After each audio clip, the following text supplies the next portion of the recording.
Namaste everyone. Very warm welcome to Satsang this afternoon.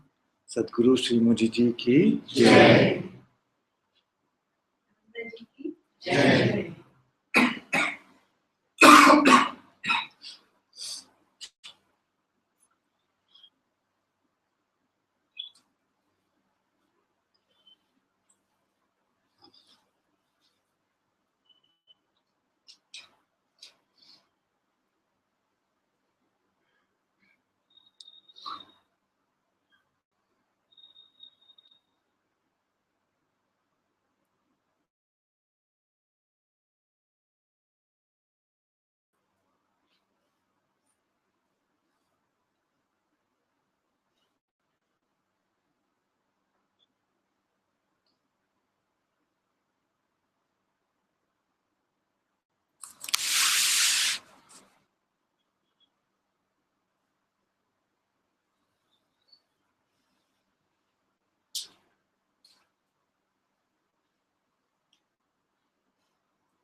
So the silence is preparing us to receive this wordless teaching.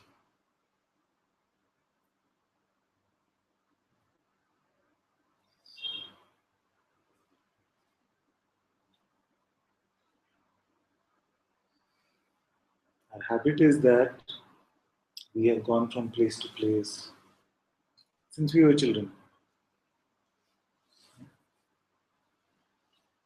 through parents, through school, expecting some conceptual answers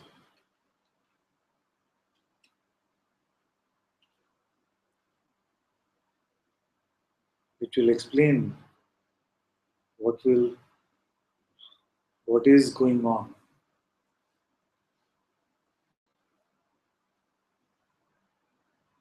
Everyone is looking for some sort of an answer.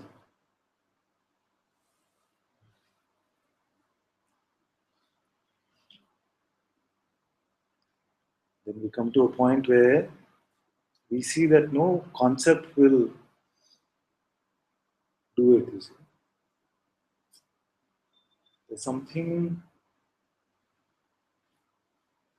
much deeper, something much broader, something here which is the essence of existence, which I find that no word can truly get to.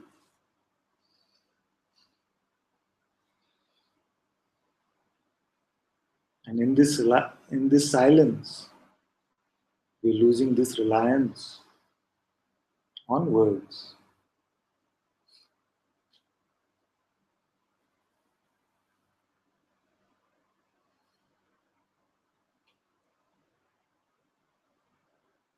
And as we go along over the next few days, we'll see that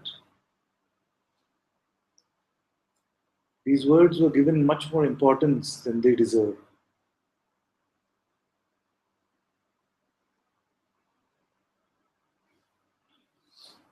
And nothing came to a standstill just because of our silence.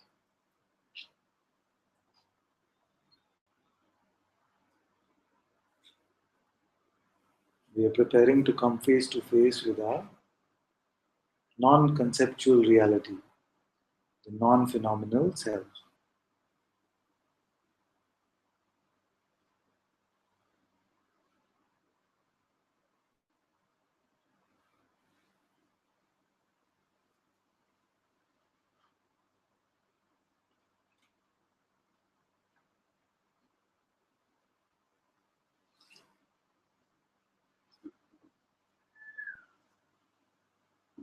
How does one convince a drop of water that it is actually the infinite ocean? This leap seems too much for a drop to understand.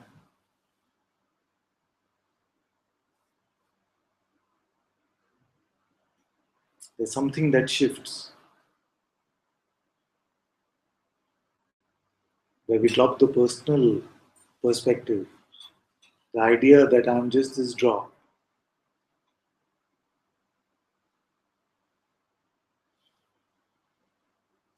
and everything is on our side for this dropping.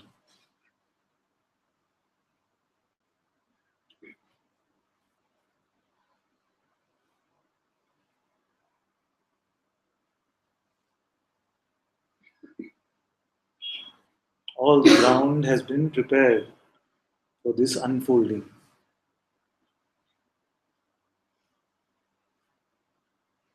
And there is complete trust here that the voice which speaks these words is the same voice which brought this one to its unfolding and now uses this body to share these words. So if it was possible here, then it is completely possible for all imagined drops to see for themselves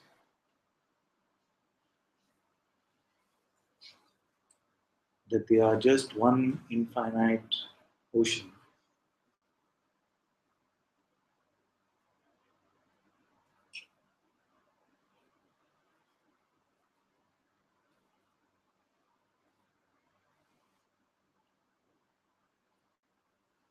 And if you notice, actually, our conversation is exactly like that. You come and say, I'm just this mere drop. I say, can you check and look and tell me, where is this one, this drop? When you say, I can't find the boundaries, then what makes you think you're a drop? Okay, I see I'm not the drop, I'm the ocean. So now, which way should the drop go? Should it go left or should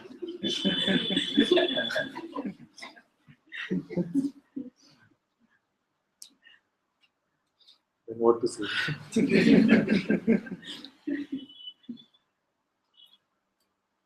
Yes, yes, I see I'm not the drop. I find no boundaries to myself. All appearances are appearing inside me and they're going inside me.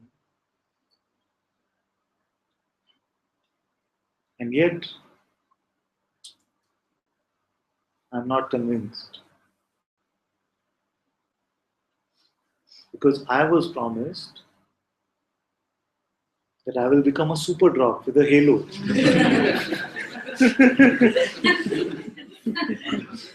I don't see the halo. And these dust particles which are inside me are still there. I was promised that they will not be there anymore. These feelings and these thoughts. And the best one of them all is, okay, yes, I see I'm the ocean, but then so what?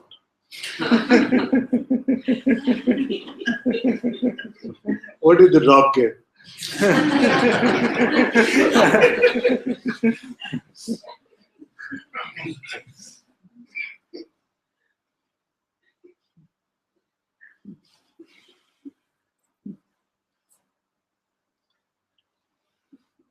You cannot argue with that drop.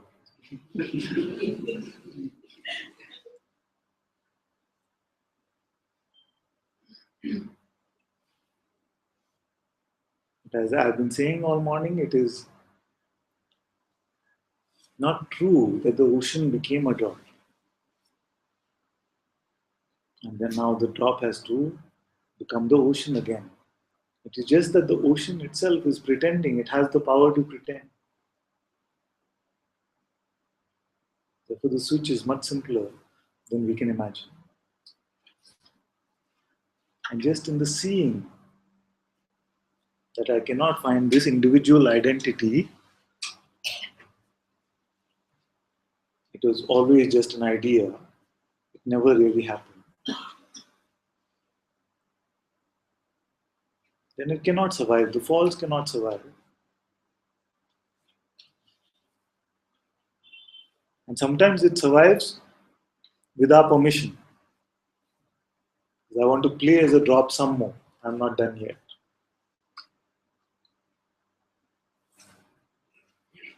Or some deluded idea that there might still be some hope for that halo. I want to give this enlightened person thing one last shot.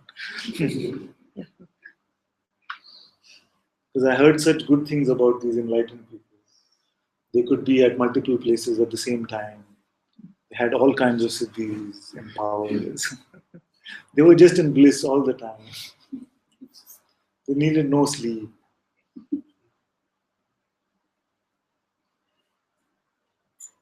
And whatever they wished for would appear in front of them.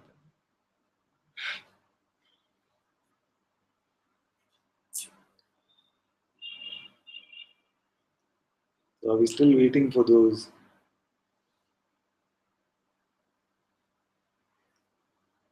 minuscule gifts that a drop can get?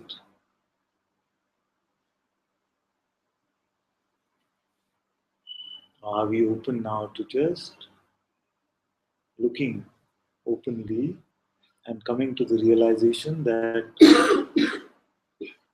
this individual I cannot find?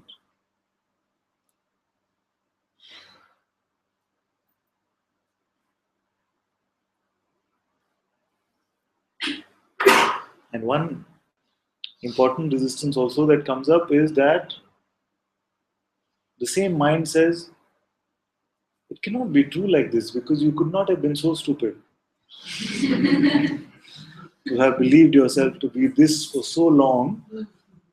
There must be something wrong with this picture.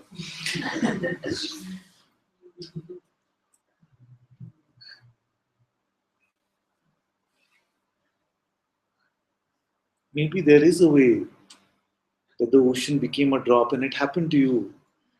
And now you're getting back to becoming the ocean. It's a much more glorious story. And we want that kind of story. We're not willing to admit that it was just a delusion. It was just an idea. It was nothing at all. Because what kind of biography is that?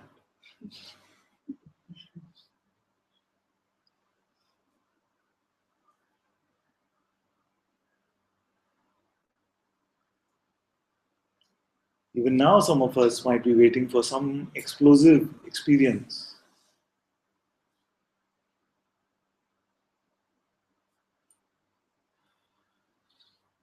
Because we are not happy if this story was to end so meekly.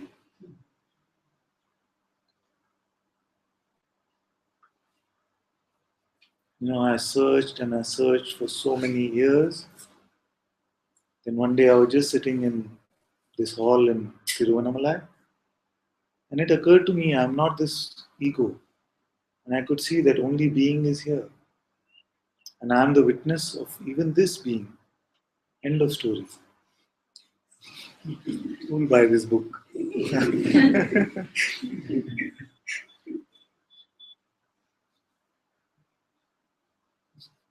Don't want. No, we want some explosion.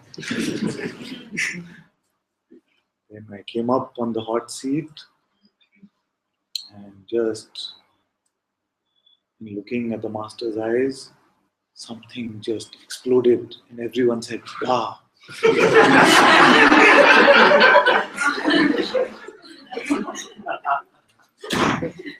Italy is that much story.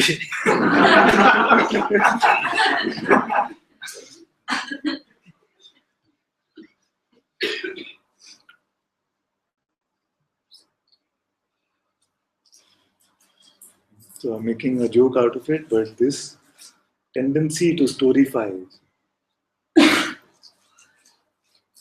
that's why I ask you this question, whether if this was the end of the story, not even some deaths were to happen now, just nothing to storify now after this point. Just now, the story ends. Are you okay with this?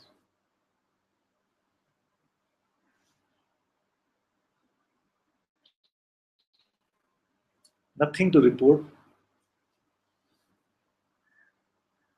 no supernatural phenomena, not even an awakening experience to write about.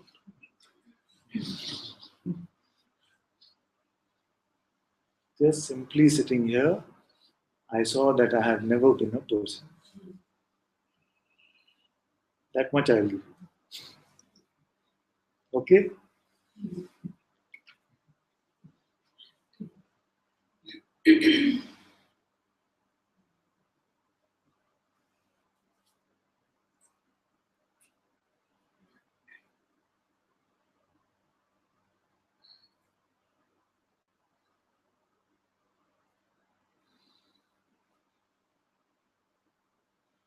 And it is a little bit confusing because the seeming journey started because I wanted some things. I wanted peace, I wanted bliss, I wanted joy, I wanted all kinds of things. I could have wanted astral travel, I could have wanted to predict the future, I could have wanted a lot of these things.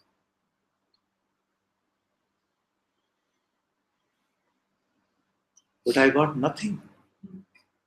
And even this I got taken away from me.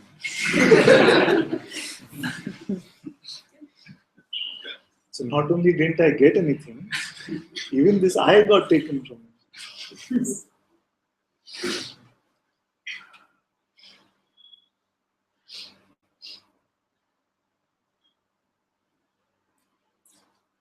As I was telling Karamveer earlier that this is a root question, you see.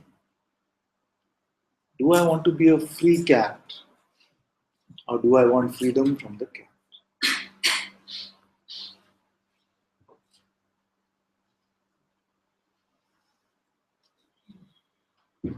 Do I want to now be a cat with a halo or am I done playing cat?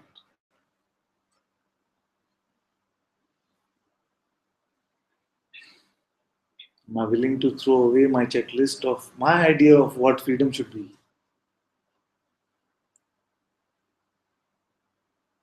And if you already know what freedom is, then why you need a teacher?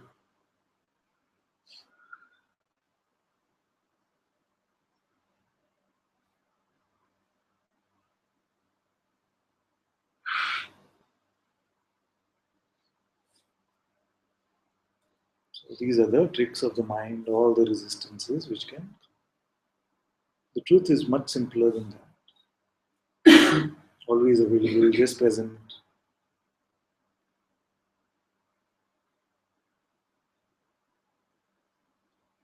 And yet more magnificent and more glorious than any mind can picture, than any imagination can get to.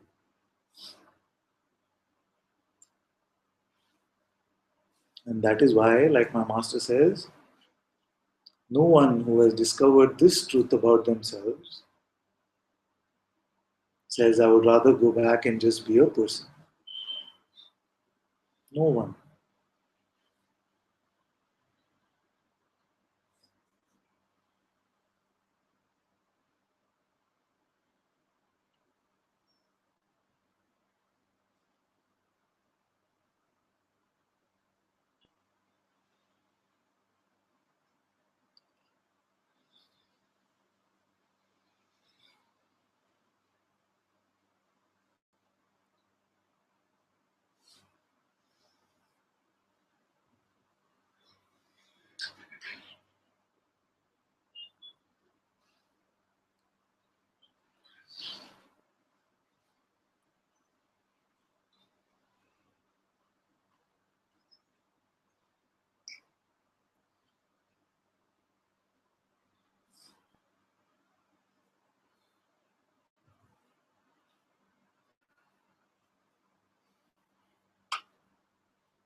All questions gone?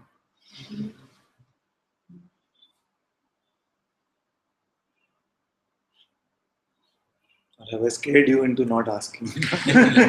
You're just going to make fun of me and call me a cat.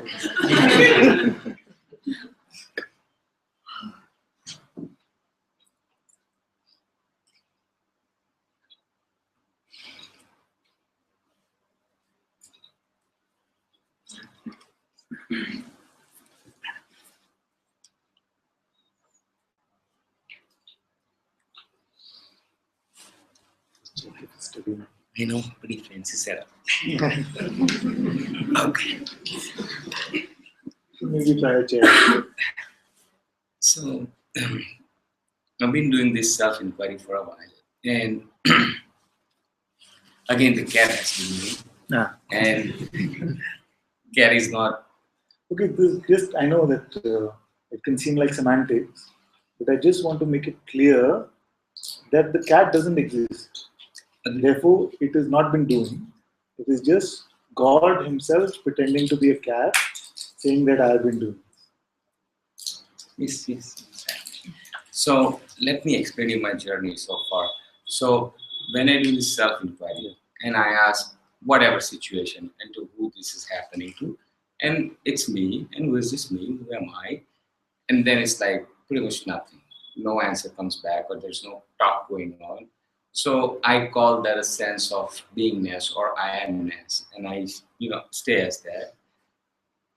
So I understand that there is no I. It's just this existence, you may call it, and simply the knowing of the existence, right? Clear. But then when you or Muji Baba keeps talking about there's absolute which is even behind this.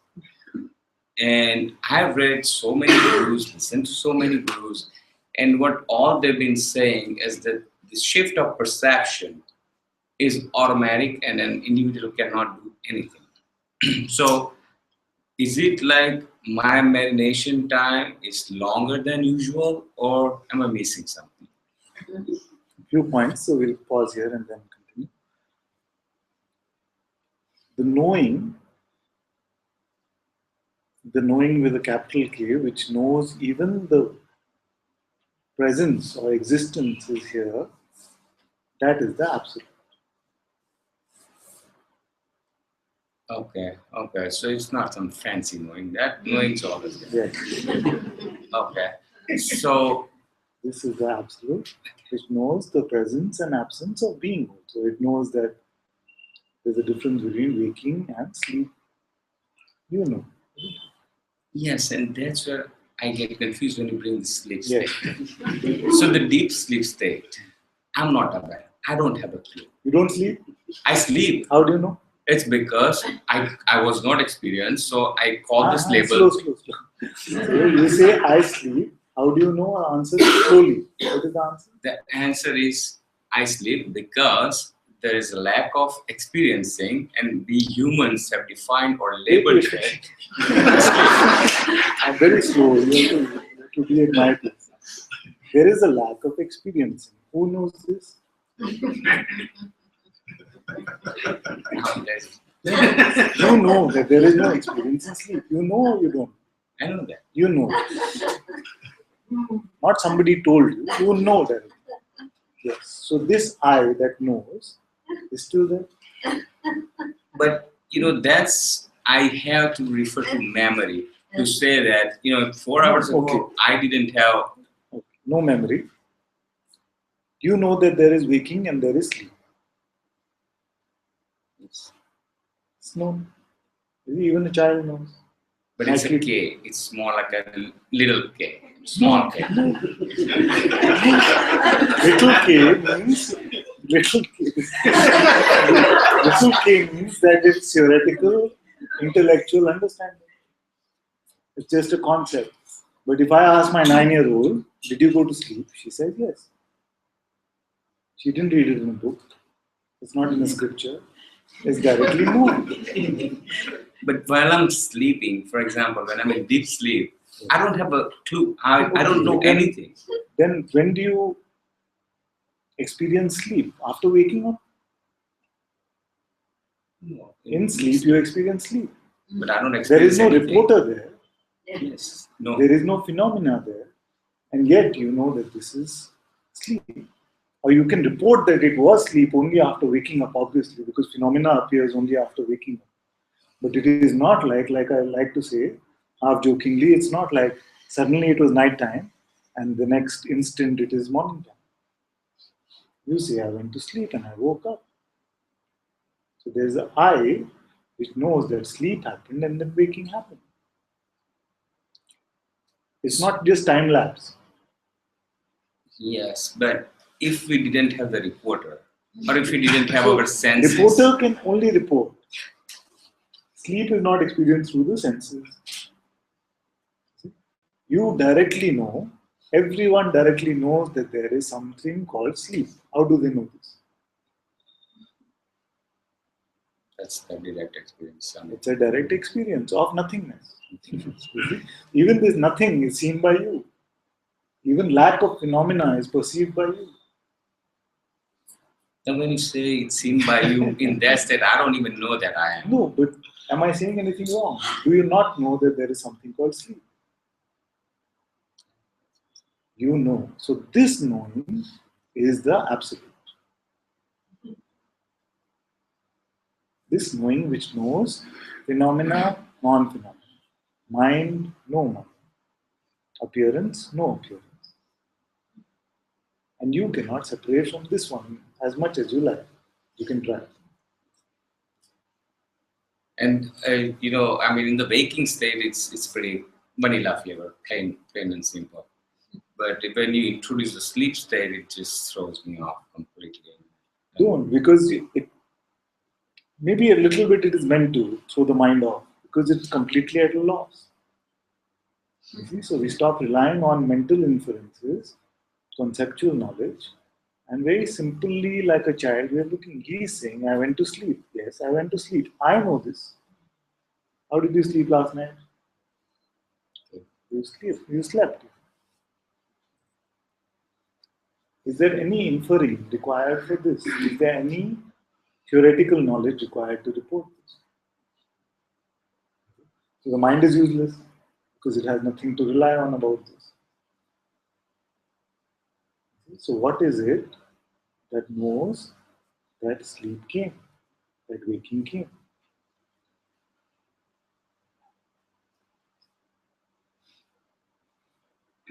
Again, The mind will never be convinced. right. It's not really I see a lot of you Yeah. struggle with trying to convince the mind, and then actually it becomes a three-way conversation. So I am saying this. I can actually see it happen when you do it. I said this. You gave it to the mind and said, "Okay, now what do you think about it?" He's saying this. So what should we go back to him with? And he's giving some answer over there. I can see you waiting for the answer, and I see that you say what it is saying. Yes. You see, I see this three-way conversation. You see? But if you come, like our master says, you come just like a child and say, "Do you go to sleep?" Yeah. You know this? Yeah. So the I that knows sleep and waking is who? I.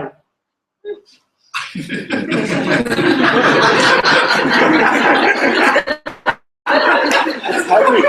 It's habit. Because we used to go into classrooms where we are taught to agree or disagree or to process and then to come back with our thoughts about something. I'm not interested in your thought about anything. I know it sounds a bit mean.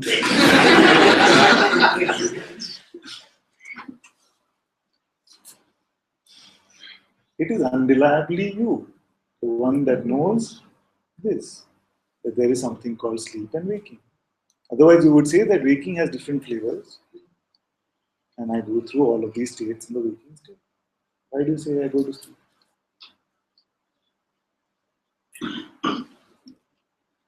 And I know something is resisting this sleep conversation, that's why maybe I'm belaboring it also. Because they're saying, yes, waking is clear, so it's fine. But when you say sleep, then why does it? What's the confusion? Confusion is there. Lot of reading I've done. They say like. I know this and is again, the trouble. This is again, and that's why I'm a little bit too much of spiritual conditioning, or you may call it whatever. But they say the lack of I thought, right? So when I say I know, automatically my mind says, I'm already in the game because it's I thought, right? So, but death of I, or you get rid of the I, is the name of the game here. So when I say that I know, that means I'm already in the mind. I want to tell you that I know what you're saying. I've been there and full of spiritual concepts. My wife can confirm this. I've got hundreds of books, hundreds of books of spirituality. And that is why what is emerging from here is a movement towards simplicity. Because I've seen that muddle with these thousands and thousands of concepts. It was just going from pillar to post through the grace of my master. He just looked at me and sorted me out. All these books and all of that, I shouldn't say they didn't help. They were beautiful at one point. But they had to be also read. And because in this adventure it played out like this, I can see all these nooks and crannies where we seem to go and get stuck and then try to. We're so attached to our conceptual framework that we want everything to make a nice painting at the end and say, see, finally I got my Picasso. He provided the last piece of the jigsaw puzzle. You come to satsang and you say, I want the last piece which will complete it. I am saying, throw it away, which you are not, which you're then saying, but I built this up, you see. Yes. Many years of. So the puzzle itself is useless. Yes. So then if you say, okay, I got this so far, I'm at 99%, and you fill in the remaining 1%. I'm saying, no, I want to first throw away that 99%. But this I heard that I has to go, and you say the I knows, then what's happening really?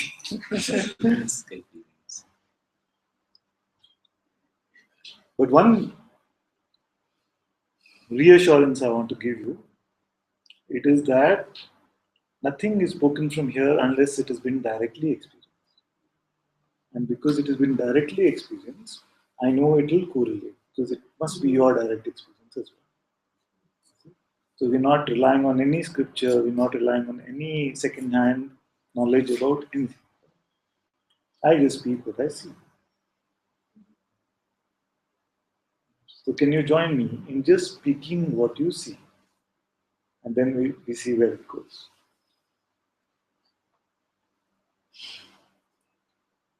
The experiencing is going on. I don't know about what's going on. You guys saw. Just in the present moment, if we stay, right? I mean, that's what it is. Yeah.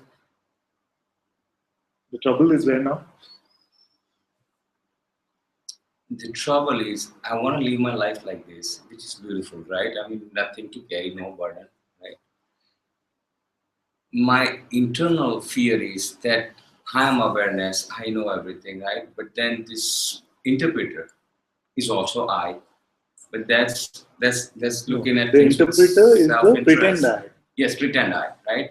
And my concern is that if I start living my life thinking that I know it and everything comes out of here is coming out like your same place, then my interpreter sometimes may make me do crazy things.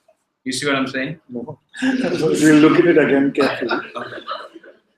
So you say that I am discovering, it is completely clear to me that I am this awareness which is aware of all the experiencing which is going on here together so far. Now you say that my fear is that the interpreter will come, which is nothing but thought. Some thought will come, and what could it say? You just sleep in bed all day, don't do any work, for example. And it will make me do it. Make who do it? This awareness? I may confuse it that my awareness is saying, or my real self is saying that I need to sleep. And actually, it might be the Joker telling that. Okay, this one I'll give you a tip for. So it'll be helpful. It's a more practical tip than usually what I speak. If it is accompanied by love and peace, It is the voice of your intuition. It is the voice of the Sadguru, the voice of the being itself. If it is accompanied by what's in it for me, I want to get something, I want to push away something, then it is the voice of the mind. Love, peace, and ego cannot coexist. No, it can't fool you.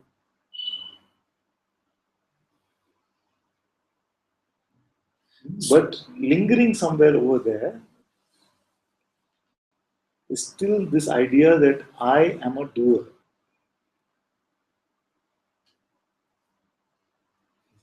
So if something can come and convince you to do something, that means the doer is still there. Who is that? That is mind. So what happens is there's a flip-flop going on here. So when I really try that, and I'm like unassociated sense of being, right? If I stay in that state, then everything is kind of normal flowing. But then eventually that gets forgotten, and again the normal life takes on, which is a dream state takes on, and it's again like flip-flop.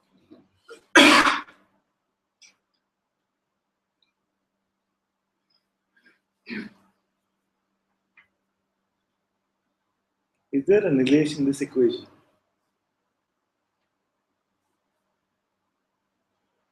I don't think so. We can keep checking and we'll see there is none. Therefore, who is concerned even about flip-flop?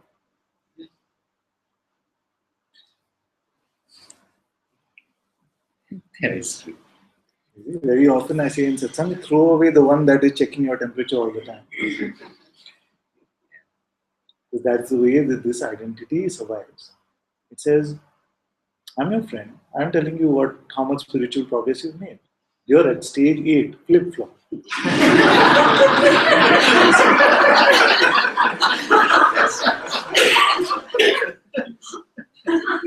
Who is this guy? Is it awareness? Is it unassociated being? Who is it? It is the same trickster. The same trickster. Why are you buying? It is selling it. It will keep selling various things. Why are you buying? He's a good salesman, I would say. So I believe, is that the best thing is to stay open as an awareness, and then eventually Okay. Let's see if the reverse is possible. Close down. Then do we have to stay open? Exactly. It's just not to get into argument with the thoughts. And when you say don't believe your next thought, could I go to an extreme and say don't believe any thought? I used to do that. But it was always burdensome. I could just say don't believe a thought, any thought at all. But then if I give you this instruction and put so much emphasis on it, I can almost guarantee you that by tomorrow you will come back and say, I wanted to not believe any thought, but I believe 10. And I'm feeling so bad about it. We're still buying more and more because something happened in the past. So here, just now, first we start with the now, completely free right now, and not believing the next thought. That's it.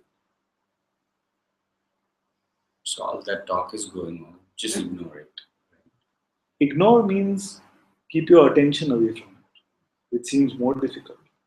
What you will find is that as belief is withdrawn, more and more, attention also starts to stay home. But if you try to force it to stay home, then it jumps around more. That's why I like to emphasize the difference between attention and belief. Attention implies the appearance of some content which is being looked at. Belief implies that this is relevant or meaningful for me. So any thought comes, it's not relevant to me.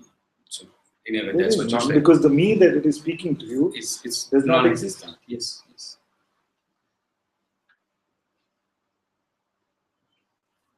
I mean, your pointings have been as clear as they could be. It's just, it's crazy.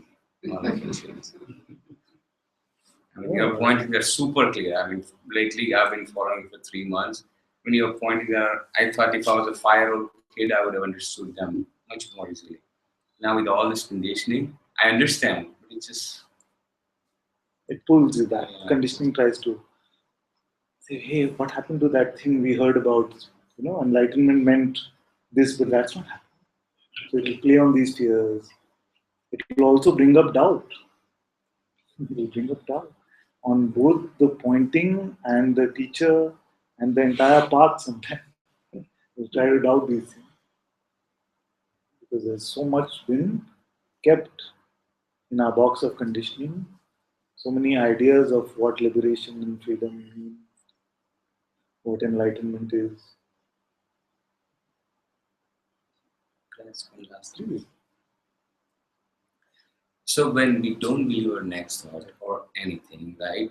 And I kind of feel, or that's my fear again, is that in Bhagavad Gita, like Krishna Now, says, so bringing out the big guns. no guns, no guns at all. And again, this is my confusion that I want to share with you. That Krishna says that there is nothing I need to do in my life, but I'm still here fighting a war with you, right? So Krishna is saying that we all have to do karmas, right? But what my understanding is that if I stop believing my thoughts, I would just sit like a dead leaf or like a leaf. I wouldn't do anything because I don't want to do anything. I'm lazy. So I'm kind of thinking. Today I was wearing this t-shirt, it said good for nothing. Good for that. But if I do that, my wife will throw me out of the home. So I got a survival issue here too. Okay. Was said after believing the thought.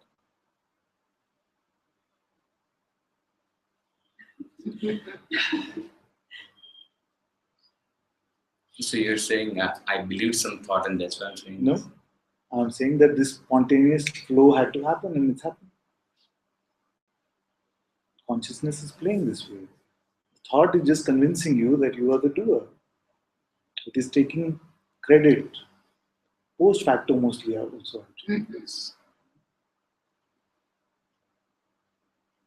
just flowing the way it is flowing. Your hands are moving. You're not thinking about moving them. Many times we take decisions. Then when we show up, we say, next day I go to work, I'm going to quit first thing. And we go to the boss and we say, what do you have to do today? All of this is moving just the way it is meant to. It is only these ideas of taking credit and blame after the event mostly, and sometimes just to set you up for this egoistic identification. It's like saying, Nilesh, when you leave this room, the thought can come. Just make sure you take the left turns. You were going to go left anyway. But the thought came and said, so you say, I did this because I thought this. See, Francis Lucille has this beautiful story which I saw in one of his videos. There's a ride. There's a ride in one of the Disney somewhere or Universal or something, where you go in, you sit down, and you're supposed to steer this small vehicle type thing very well. And you're supposed to win. So if you push really hard, it follows you. So the first turn came and you're supposed to go left. It said, go left. And you turn, and you managed to turn it and you went left. You've seen this one? No. The second one, it says turn right. You turn right. It went left. Then you say, I didn't turn hard enough. The next, like this, back and forth, some you win, some you lose. You come back with all of these ideas that I did well at this, I didn't do well in this, I did like this, I did like that. And at the end, you're told that it's all pre-programmed. The lefts and the rights Everything was meant to go exactly the same way. It's only an idea that we have that I did this, I didn't do this, I should have done this, I could have done that. Can you really say that in the last 3 months, what is happening with you, and now you find yourself at the foot of Arunachala, sitting here, was all pre-planned and done by you? Not at all.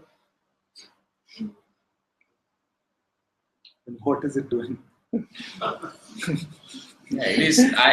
I completely understand what you're saying. I mean, no question about that. But it's still for like day-to-day activities in this strategic. I mean, long-term thing. Of course, we don't have a clue what we're doing. I mean, all of us. I mean, I'm talking about myself. We don't have a clue what we're doing. But from the technical perspective, like day-to-day life, whether I should go tea or coffee, I mean, that's like there is some choosing, I'll or tell you that's what. also not. If you look at it, and I've always encouraged scientific looking. I've never said you must come here and just believe what I say, you'll be happy. Never said. You must look. And you will find that the scientific concept of the butterfly effect is very beautiful. Even a small movement, the smallest movement, touches our whole life. The movement of one atom in this realm affects every atom in the universe. When I heard this scientific principle, I was beautifully amazed because it's Advaita. So you say that grace is doing the big stuff. It got me here. But what about the making coffee? But for you to be here right now, every single moment of your life has conspired for it to be this right now. You can study this and you will see how everything is so interrelated in this world. It is not possible for us to pick up a pin, which is out from the will of God. In the moment where you press click to watch Satsang, we met many months ago in Rishikesh. There must have been a time where you said, okay, let me go check. So that instant, who decided? Just Out of nowhere it came. So all our resolutions, decisions are pretty much useless. Because I had said also in my life, no more guru business. I'm done with it. I'm just going to watch those who appeal to me. And I just was looking for Ramana's disciples. And I found Papaji and I watched all of his videos. And in the related videos column, Mujiji's videos would come. But I would say, no, I don't want to. Why should I watch some other foreigner who's speaking about ourselves, this kind of prejudice and this kind of stuff? But it kept coming on related videos, it kept coming. And one day I just. So who decided that one click? You see, day to day making tea and coffee. Even that one click, who decided? so in that case, you believed your thought, right? Eventually, in that case, you did believe your thought that maybe I should. Yes, but the point I'm making is that it is not that thought and action are correlated. Thoughts are appearances, actions are appearances. Belief in thought gives rise to this belief that I am a separate entity, and therefore the suffering related with this sense of separation. You are feeling that belief in thought will change the appearance of action in some way. So what you're saying is there is not a cause and effect Yes, relationship yes. between thought and the action. It's a fallacy. It's the post hoc ergo propter hoc fallacy, which means that just because something comes after something else, we have this habit of assigning cause to that which happened earlier and effect to that which comes later. It is just appearing and disappearing.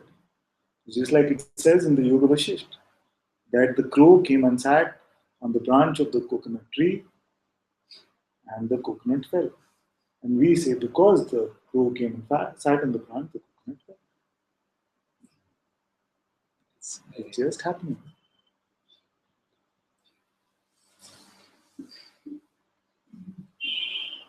Then living in Western culture, which is all like I, that is kind of very poor. There are more Westerners I mean, here. and they need more help. They need more help definitely. Because here in India, we're like, very easy going life. Whatever there's dirty, let's move on. But over there, you're like wanting to fixing. Like it has to be right. So that kind of strengthens the separation and the lower kind of thing. So.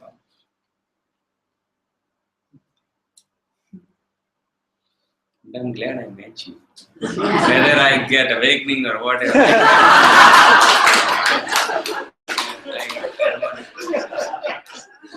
This also, how did we meet them? Who decided?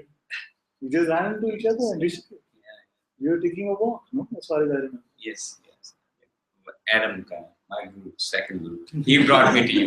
Yes, we were on a walk in Rishikesh And then I don't introduce. Yeah. And here we are, a few months later. That's beautiful. Thank you so much. Thank you so much.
I didn't have a question, but trying to just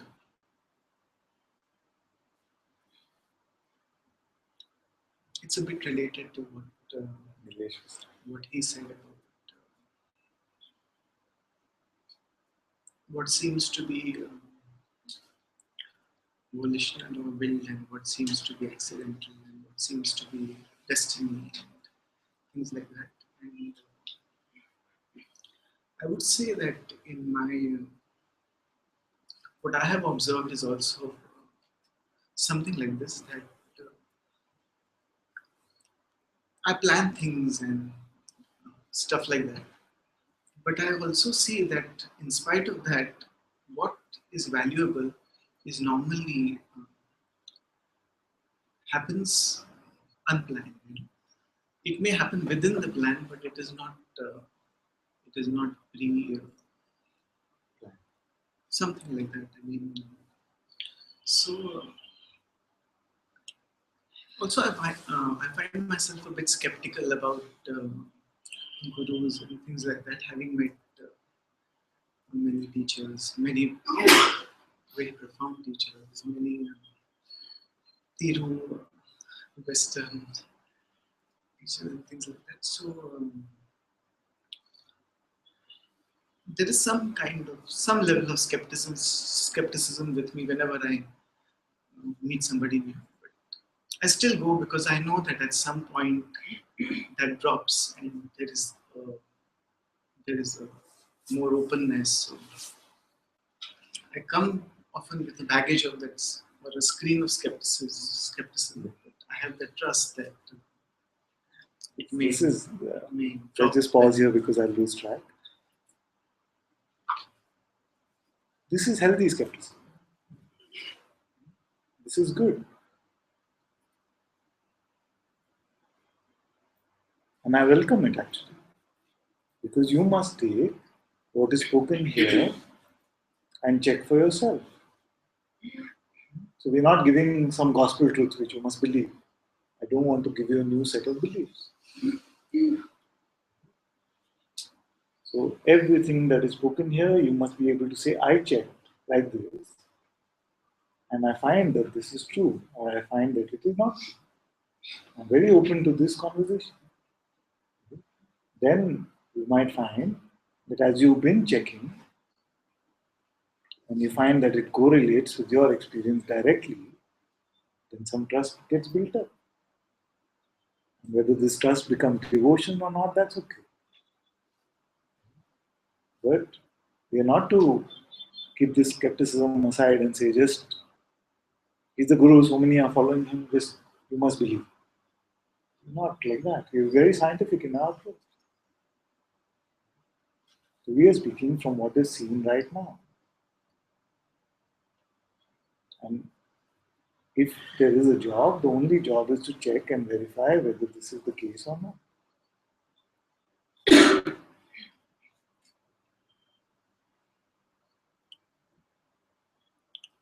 Then there is also that aspect that satisfies the mind or the intellect, and something else that is, for example, the morning satsang. I found everything that you said was so well articulated. The explanations were so clear and so completely, I mean, bang on the hammer on them, so to say. And I have been with some really nice, profound teachers like Sri Ranjit Maharaj and stuff like that, which I have no doubt absolutely that he was a completely awakened Sadguru. But at the same time, this quality, this articulateness, or the very precise and very clear explanation was something that was really, wow, this is like so articulate and so well said. But then there is another thing, like I was sitting some time back, and kind of whether it happened automatically, I don't think what do you say? I didn't plan it or I didn't engineer it, but just the dropping off of conceptual understanding and things like that. And this is what I want to ask you actually. That is there something, because it was a very, very nice silent sit. And, so is there communication, or is there exchange happening that also that doesn't need words, or that doesn't really need the mental engagement? Okay, so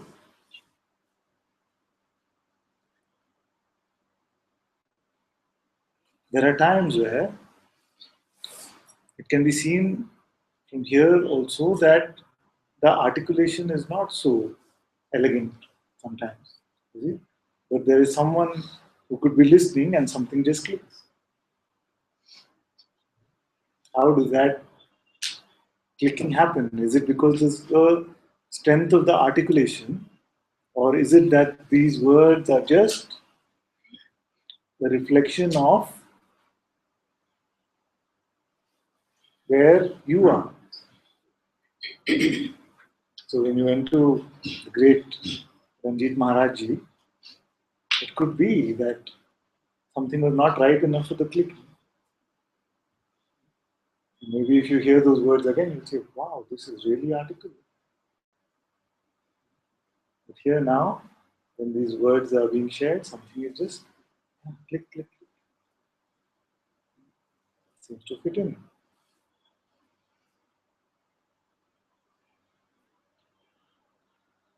But all of this articulation, all of what is being spoken here, is to just make you open enough to look for yourself.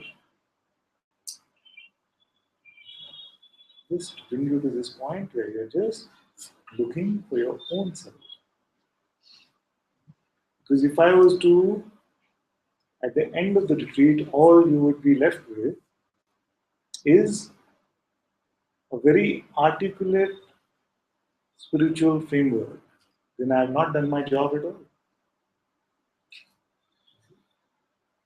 So all that I'm saying is just to bring you to this point where we're just looking at who I am, irrespective of whatever the mind might be saying, irrespective of our spiritual experiences, baggages, conditioning, everything. And there are many forces at play. So one is the words, second is the presence of satsang itself, the presence of the teacher itself. There's energetic transmission that happens. I usually don't talk about this stuff because this becomes, when it's given to the mind, again it makes mud out of it. You see, I bake a chocolate cake for you and you give it to the mind, it's going to put mud into it and say, oh, but this today energy was not so good, yesterday, today transmission is 90% or something. So you don't want any of that. Let that happen on its own. Yeah, because this was what I kind of I was wondering, because the words seem to have a.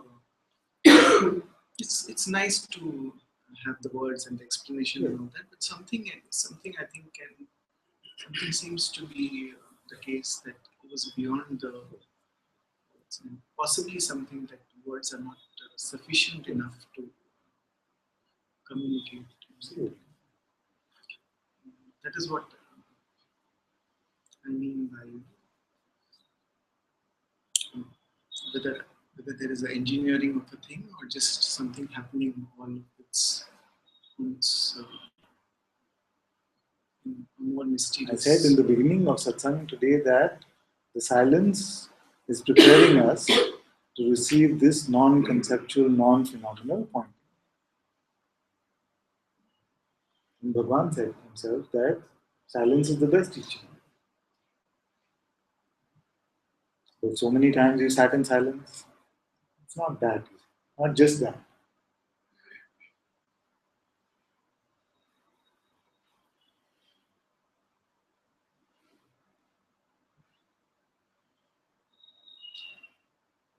You're learning through this play to recognize your own self through my eyes.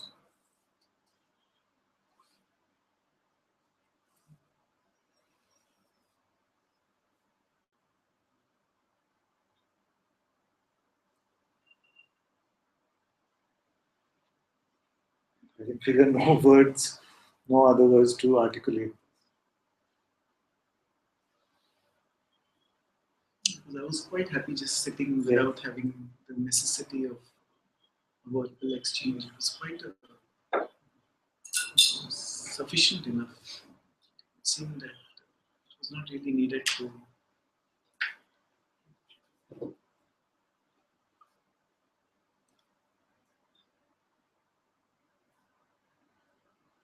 Just check and you will find that the decision maker, the doer, the one who is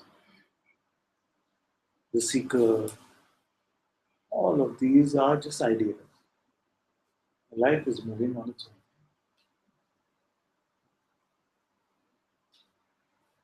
Because there is something there which is saying that if this is so, then what should I do? If this is so, then how should it be done? Or something like that.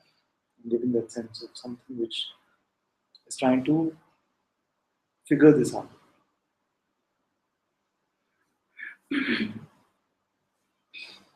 But this doer idea also will not survive in this grace.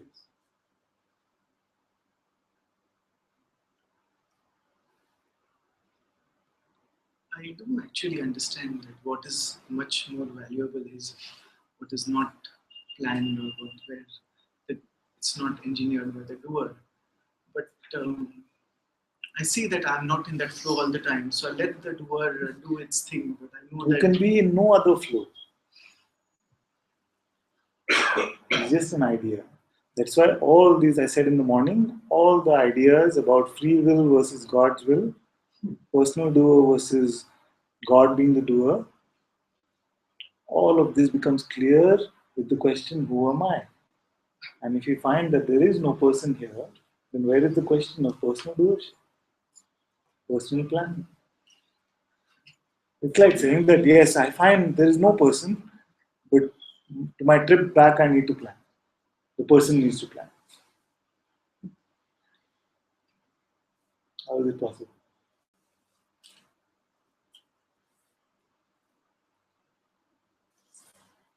If there is no person, which person can do the planning? Therefore, the question always is it clear that there is no person?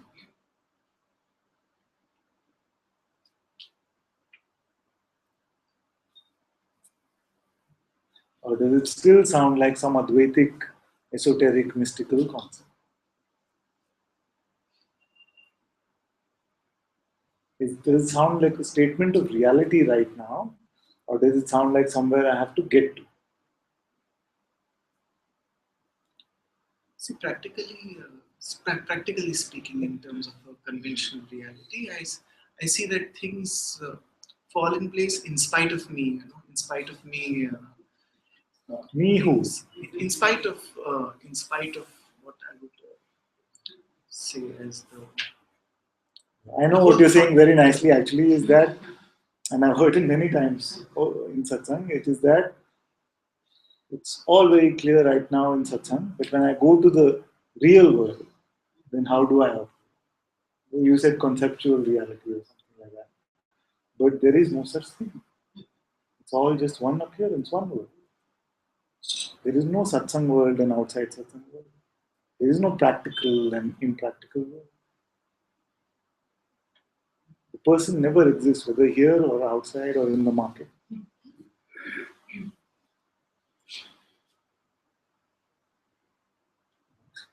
I know that we recently met, but just as a joke, it started like this, where I even announced a cash prize for someone who can show me the person.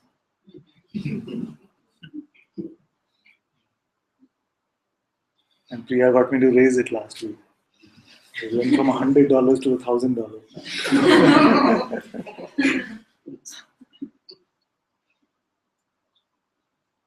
In the marketplace, can we find the person? In the quote unquote practical world, can we find a person? How do you create this person?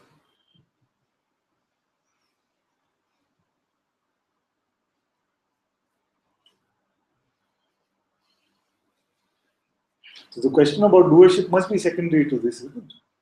Because what we are talking about is personal doership.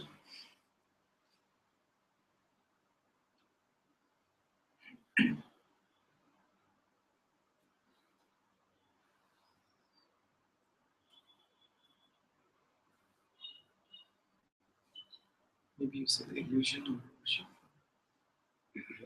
It is an illusion because the person itself is illusion.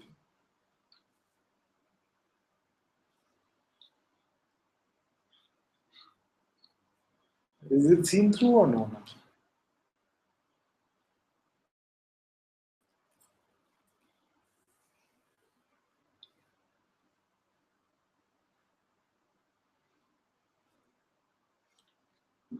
I see that things happen by grace without whether or not there is some. Yes, but now we're still talking about the symptom. I'm trying to pull you back into the root, which is to ask you whether a person exists here.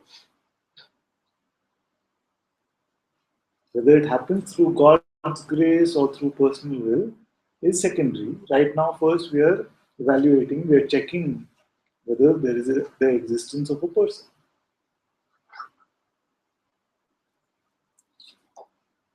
As far as I see that it's not very likely that the person exists, but there is definitely an illusion of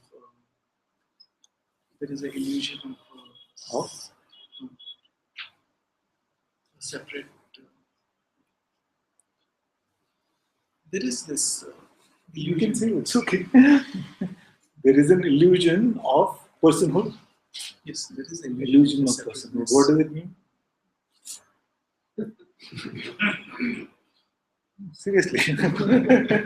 What does it mean? Only a belief, isn't it? Yes. Only this belief, impersonal. It's more like a habit rather than Habit. like Habit to believe that I am a it's person. more like Okay, so if I have a habit to believe that I live on Mars or something like that, I have this belief that I live on Mars. Does it make it real? Can you even call it an illusion? You can call it a delusion.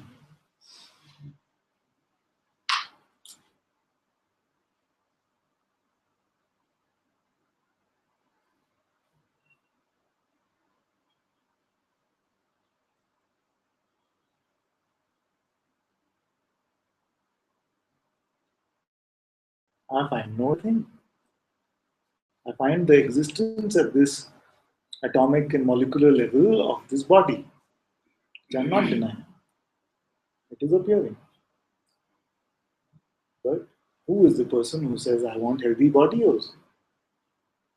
That wants anything at all? Who is that one? Does it even exist at this level of atoms and molecules? yeah, that is the sense I also get that this whole thing is crumbling, Yes, The whole structure is yes. real or illusionary, but Yes. the structure is So crumbling. I'm saying even before we make a conclusion on whether this realm is real or illusory, even in this realm, can we find the existence of a person? And you see that it is not here. It is a second level delusion. I'm not actually so concerned about whether this is illusion or not. These atoms and molecules, they are experience. Okay. Is the person experience? Doesn't seem to. It isn't. Yeah. I Every cannot time say you with check. such conviction, but I can say As more and more you check, you look at Doesn't seem conviction to will be. come. As more and more you check, the conviction will come. You see? And can we switch it around? Because what we do usually is that we are convinced that it doesn't exist till we see it. In this case, why is it the reverse? Why is it the reverse? That I will keep presuming that it exists till I'm 100% after I've checked a million times that it doesn't exist. Why can't we start by saying, I don't see it, so let me not presume it till I find it? it's the years of habit of It is that. it's the years of wrong. That's what I'm trying to shake off. These provocative questions are meant to shake off the habit. So can we make this switch? That I will not believe, like Suchitra told me once. You keep saying no person, no person. Maybe one day science actually finds the person. So I said, at least till that day, can you wait and not presume?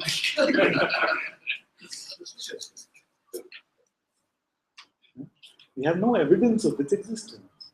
So why must we presume that it is here? What joy is it bringing? What gift has it given us except suffering?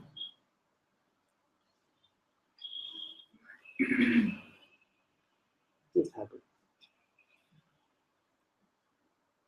Yeah, I remember that initially the criteria for coming up was whether you have a burning question, and I was checking is this a burning question or Sometimes I'm just, even you don't know it. just come up anyway.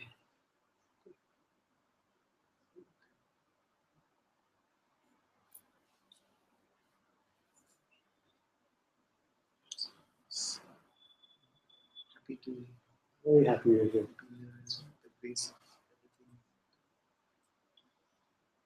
Thank you so much. Thank you so much.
It seems a lot more manageable to speak when we're down there till when we come up here. And, how am I going to get this out?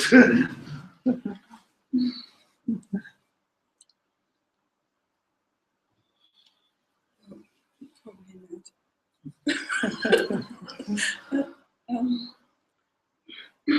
There's always a lot of fear with you, always. And I just had a and it's so fun. What is the voice of the fear? What is the message that it carries? Is it like, oh, he might not approve of the what you say or you hear or something like that? Or this energetic fear? Yeah, it's just I really don't know exactly what it is. It's just this Then how do we know it's fear? energetic. It's it's already gone with standing up. So it was. I don't find the words. It seems everything seems so ridiculous. Somehow. It's just actually for me now. It's not in the experience. It's the first time I really meet you now in person. Even I'm somehow it feels like that. That was the first time. And I just had to come up to confront this somehow, and at the same time, it is so ridiculous to confront this because it's just nothing. And there's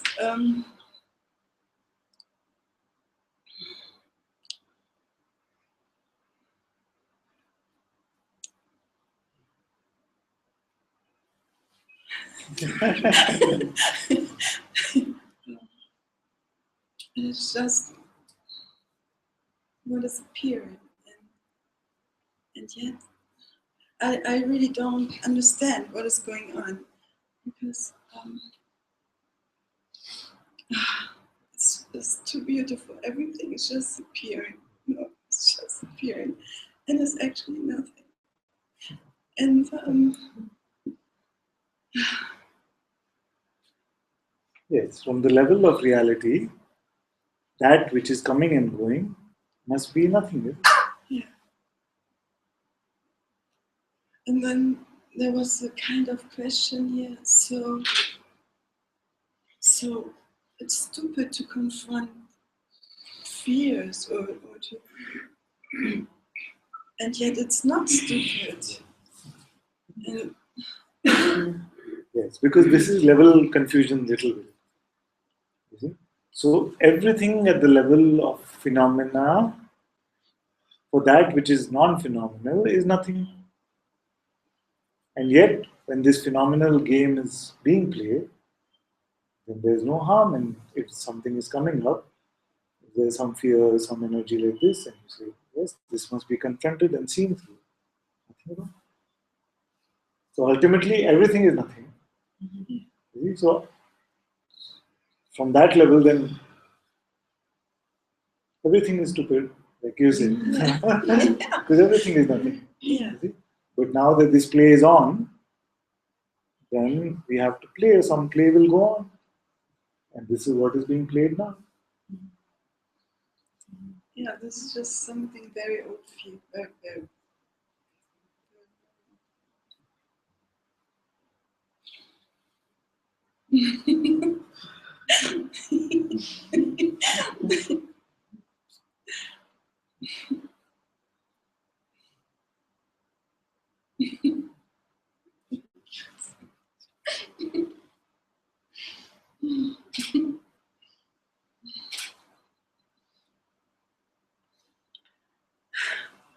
it is seen that in love, all fear is thrown away, either like this or through any which way, because fear and love cannot coexist. So even the slightest fear will be like a thorn. Something feels to throw it away.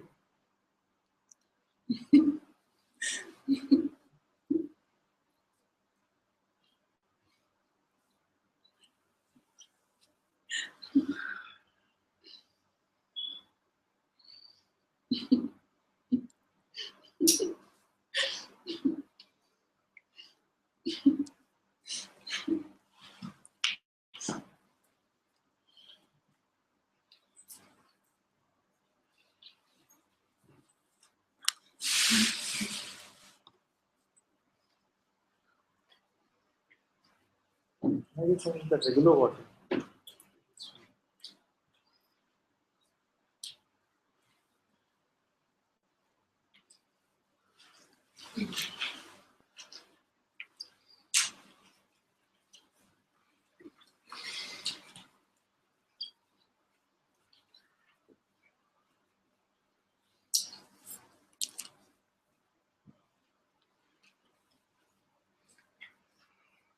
It is my story. Story time. My story. So I was this happy seeker who was not worried about the end result, whether we would get it or not. I was just happy with the seeking part because it was like that Laila Majnu love relationship going between me and some energy form. I clinged on to it because I had these moments of experiences.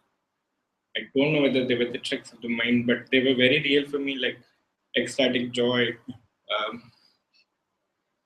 and moments of oneness, no sense of time or space. So I've had these moments. So I thought something is happening phenomenal and I should stick to this path. Until I met this one guy. Very, very phenomenal, very nice fortune teller. My mom took me there. He literally gave everything in writing. He said, "This by this time you would be so and so. By this time, so many children." So I was like, okay, it was fun conversation. I was very open. I was not skeptical, but I was very open to what he was saying because he supported it with data. Some moments, something he said, okay, it sounded scientific to me, so I bought the idea. I still have that book. Now the real trouble started for me when everything started to manifest the way he said.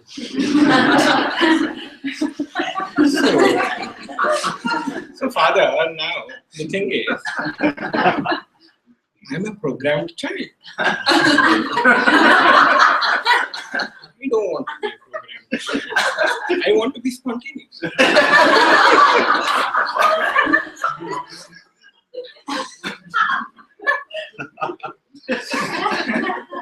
So now that Laila Majnu relationship turned into this Amrish Puri and Anil Kapoor kind of relationship. So my conversations are now like, you wrote a program, you decided everything, and then you want me to play this game. So, but you're clear about your position in this game. Yeah, it cannot be that you could be the programmer. No, I'm not the programmer. Yes. Because I'm being programmed. And Where is that one? This one that is being programmed? Yeah. Yeah? Yeah. So if I get a surgeon, open up that part, I'll find that. I said here because based on the sensation. The moment you asked me where is it, it was more like spontaneous. Here. It's here. Yes, so let's look. You say, I'm convinced that I'm the puppet and not the puppeteer. The data supports it, right? Let's look. The puppet is who I am. And the evidence that I have to show you is this body. And this body is dancing to the tunes of this puppeteer with no volition because he wrote it down. Yeah? Now, I say that you are that which is making all of this move.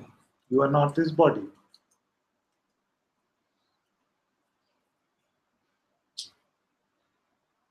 And I will also give you some proof. Because if you were just this body, does the body have a problem with being programmed? No. It doesn't. So who is this one that doesn't want to be a programmed child, like you said? My personality. Personality. Now, who is carrying this personality? It's not the body. So who is carrying this personality?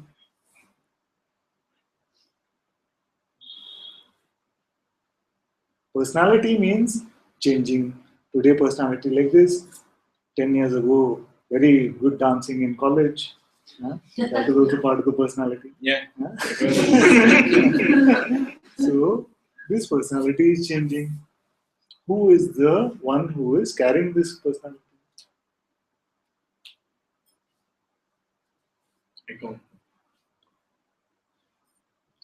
So then when we come to a don't know, then we can try some hypothesis and see if something fits. Isn't it? That's the scientific way, isn't it? When we don't know which side is the sun coming from, so then we set up in all directions and see which side it is coming. So one hypothesis is that it is this being itself, the sense of presence I am, this consciousness, which has the ability to take on personality. Can you validate this? Or invalidate it? Either way is okay. So in sleep state, no personality. No personality. Then waking state, this sense I am comes. Then the power of attention, belief, identity, all of this comes in the waking state. So my hypothesis to you is that this being, this consciousness itself, has these powers to take on beliefs leading to identity, which we call the personality.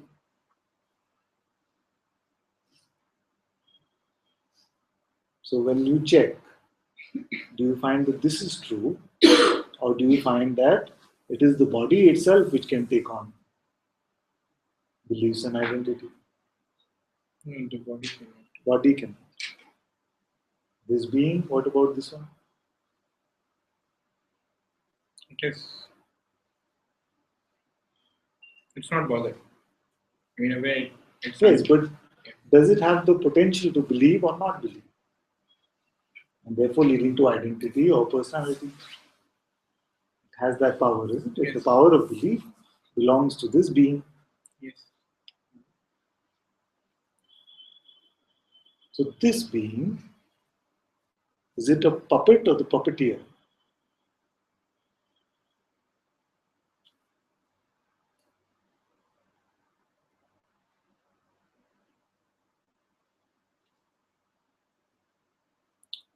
Puppeteer. You can keep checking on this because it is in the light of this being that this entire realm comes into play. And many realms you experienced in our so-called dreams. In one night you can experience many universes. But this I am sense, this sense that I am, I exist, this consciousness is present. So it must be this light which is projecting this entire play, which is your own presence, your own being. And this being must have decided that gravity equals this constant, speed of light equals this constant. In the same way, life of this body mind called Baswan, this. But you are not this, you are that being, this being. So just like no committee sat and decided and said gravitation will be this much and speed of light equals this much. It is the same puppeteer, which you are.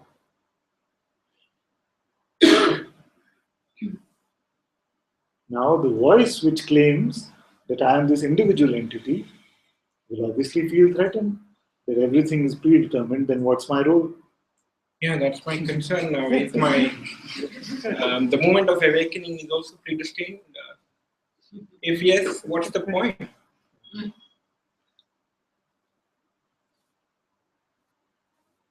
Once you see that I am this consciousness, this one, the light of the universe,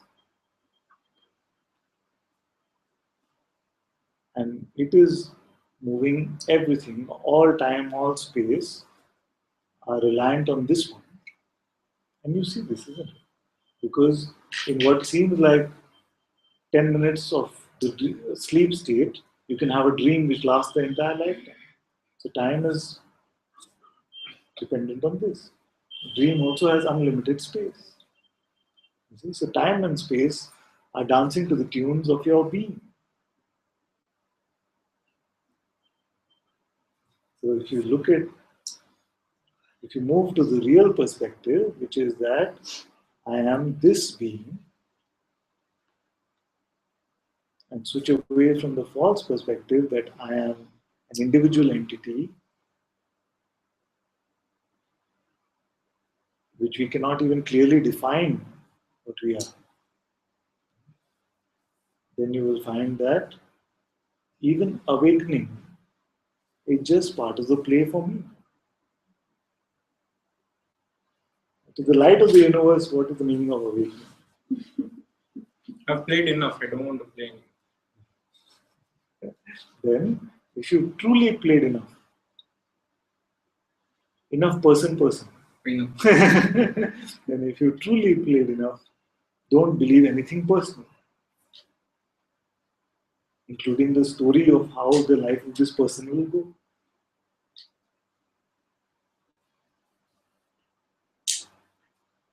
What is here now? Who is here now? Is there a person here now? Your being is here. You cannot stop being. Your presence is here. Does this presence have a story?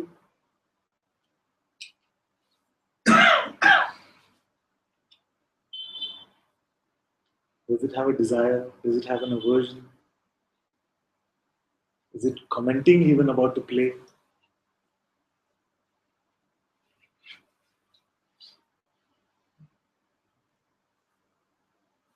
And this you cannot stop. Person you cannot find. What will you believe? That which is here undeniably and cannot be stopped, your presence, or that which we cannot find, which will get your belief? This is the magic trick of Maya. This is what is Maya. That is still a decision. Yeah. How can it be?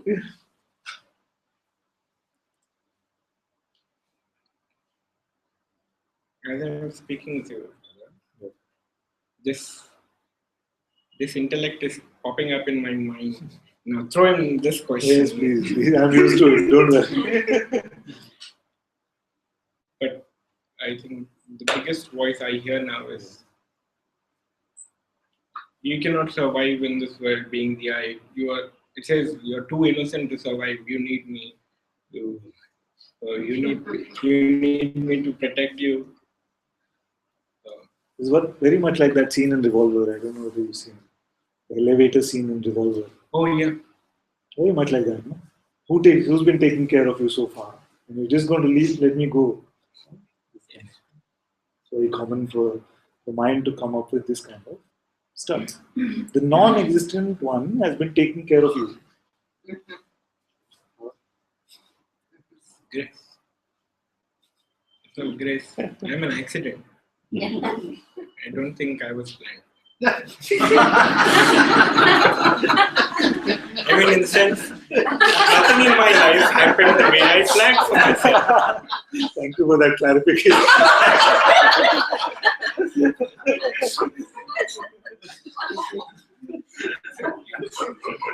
So, which perspective are you speaking from now?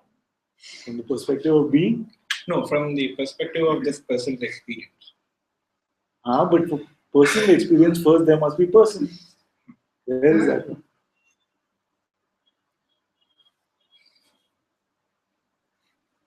So, this person is We just... keep relying on circumstantial evidence to prove the existence of that which does not exist.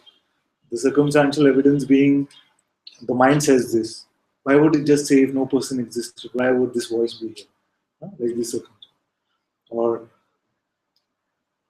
this, I make this decision and this is how things turned out, therefore I must be a person. Or some sort of random circumstantial evidence like this. If it exists, shouldn't we be able to find it?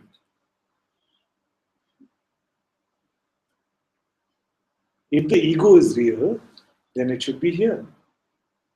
I am saying God is real. Presence is here. I am.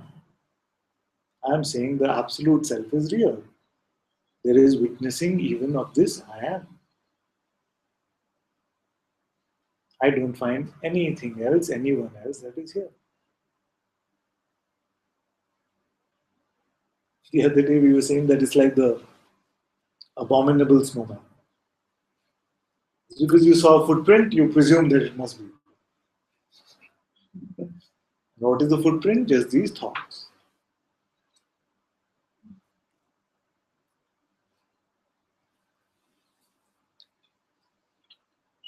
So, is there anything that I can do to expedite this whole process, or should I leave it? What I'm telling you is that you are God. Yeah. Now phrase that question as God. Replace I with God and ask me. You told me I am God, I'll believe it, but... No, don't believe it, you check it. Because belief means creating a new religion. Yeah. I don't want to give you new beliefs.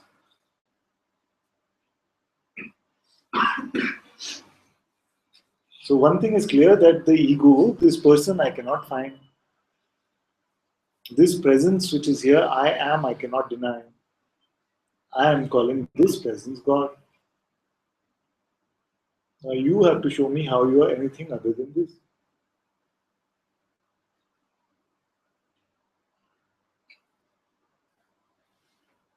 I think it's checkmate. You have to tell me the checkmate.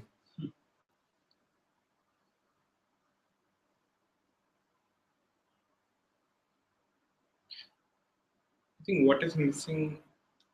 No, I think Yes. what is missing is that awareness, lack of awareness, that the constant reminder of I am, that I think that's missing, which is taking me off. Is there ever a moment where awareness is not there? When I look back, the answer is yes, it's always there, but life, I mean, yes, maybe there were moments, or there will be moments where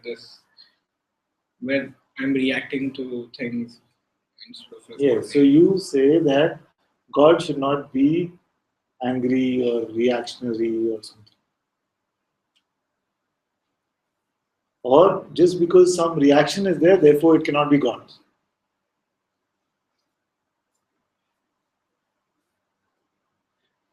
No, Father, I didn't mean about that.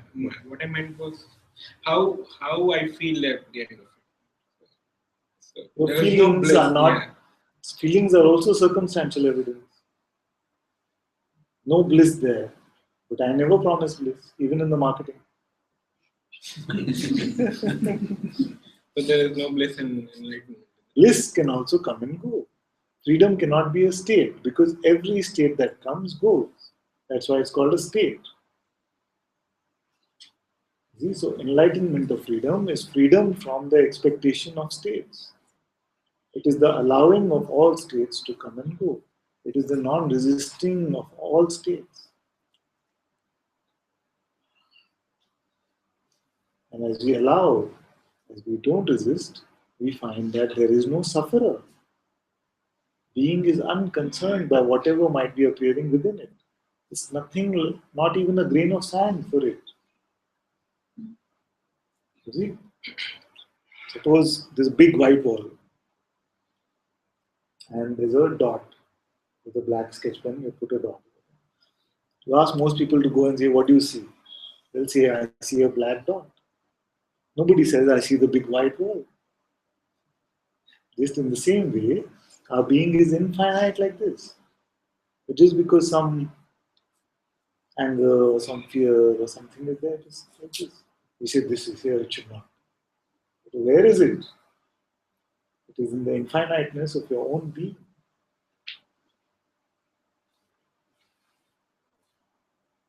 Which is not complaining.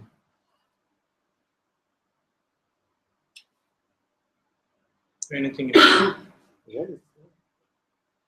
And this is your experience. Because when you check on any experience, you find that the experiencer is unlimited. And in fact, enjoys the taste of all contrast. If it is only sweet, sweet, I also said like this. I had that sweet, then I wanted some regular, although I love this. So if it's the same experience over and over, then you want to change, you want to contrast.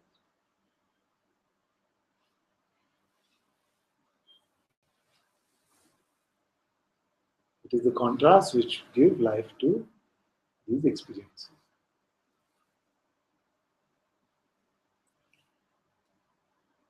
So, what I had in my mind was this will Trouble. solve. No, this will solve. Yeah. Mind means trouble. Yeah. I mean, condition was everything. One tablet that will solve everything is realization. Let's get it to it. Everything will settle by itself. So I still believe that very strongly. But not just, it's true, not in the way you think it is true. I'll Yeah. tell you how. Because you will find that there is nobody here who is doing, who is individually existing, and all that is happening, all the states also which are coming, all the appearances which my senses are also bringing to me, are just projections of my own being. There is nobody here who is resisting any of this. It has always just been an idea. Therefore, you find that there is no trouble in anything. Everything is sorted. The appearance of fear is not trouble. The appearance of any emotion is not trouble.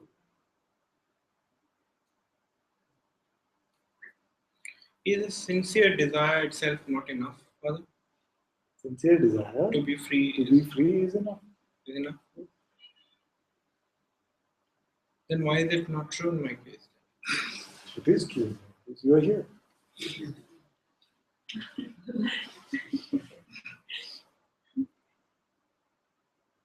Just not freedom according to the mind.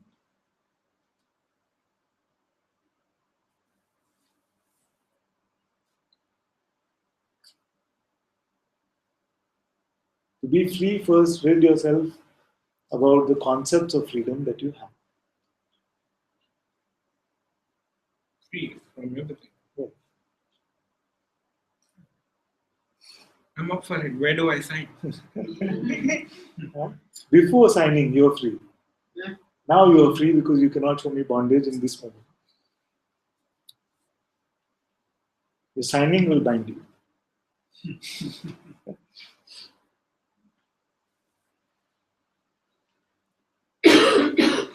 Show me bondage, I will free you from it. Show me. My bills.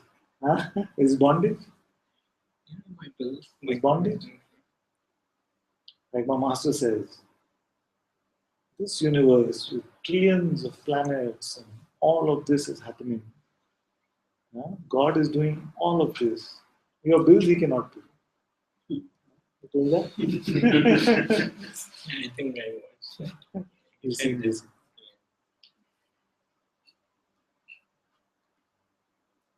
So this person has to settle that, right? This person cannot even come into existence and show me what will settle or believe. Show me where person.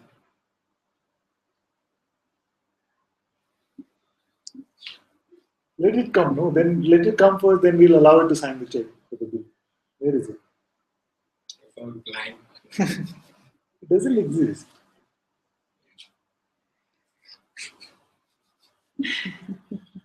I just recollected this Moody's video. Yeah. So the mind until now it's through this, and now it's blank. Yeah.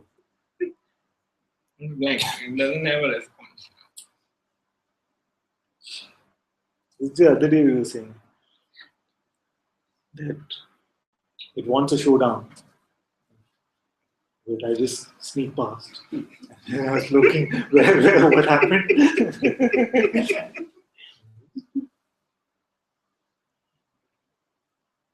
This is what we are attempting to do, as Guruji says, is a mind bypass.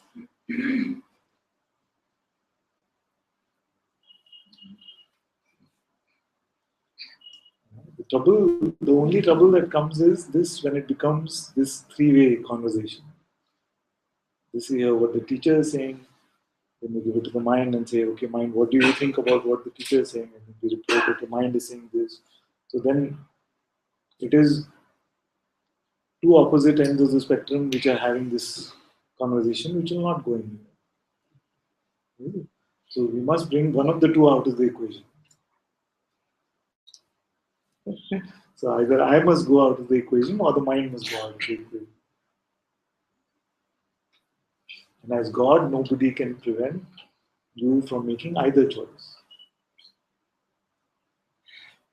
Because it's your play. This voice is a character appearing in your play. That voice is a character appearing in your play. Which one will you listen to? Is your play.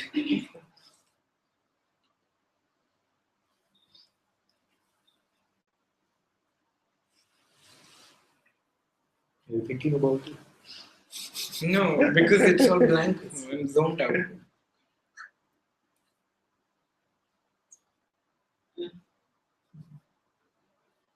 Thank you. Okay, so it's very good. You can come again. Yeah. Something comes up.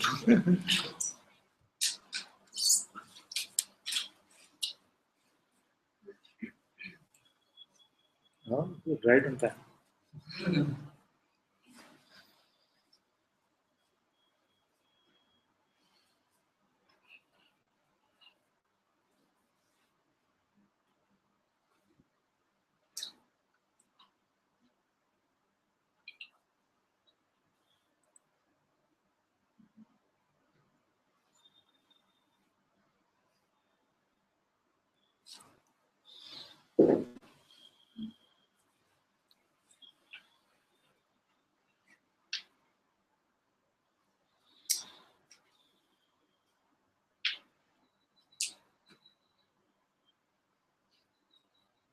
Thank you all so very much for being in Satsang today. Sadhguru Sri Muji Ji ki Jai.